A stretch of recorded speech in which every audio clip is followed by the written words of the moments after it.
رب المشرقين ورب المغربين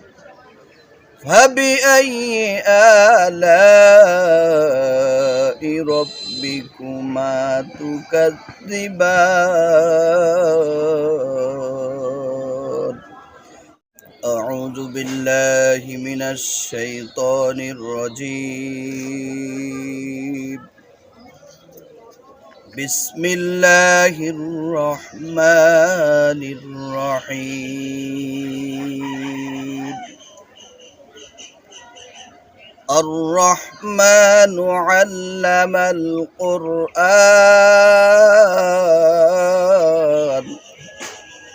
خلق الإنسان علمه البيان الشمس والقمر بحسبان والنجم والشجر يسجدان والسماء رفعها ووضع الميزان ألا تطغوا في الميزان وأقيموا الوزن بالقسط ولا تخسروا الميزان والأرض وضعها للأنام فيها فاكهة والنخل ذات الأكمام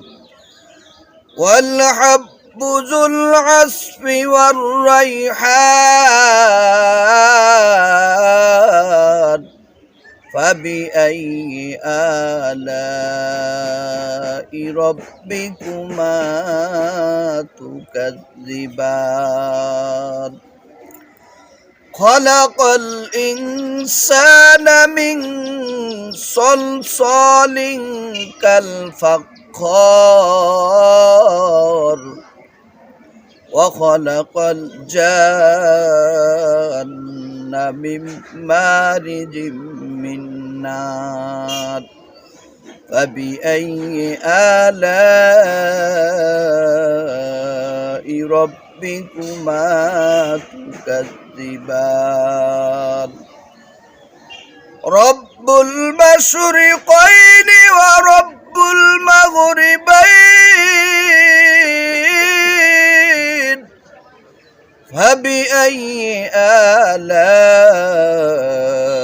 ربكما تكذبان مرج البحرين يلتقيان بينهما برزخ لا يبغيان فبأي آلاء ربكما تكذبان يخرج منهما اللؤلؤ والمرجان فبأي آلاء ربكما تكذبان وله الجوار المنشآت في البحر كالأعلام فبأي آلاء ربكما تكذبان كل من عليها فان ويبقى وجه ربك ذو الجلال والإكرام فبأي آلاء ربكما تكذبان صدق الله العظيم.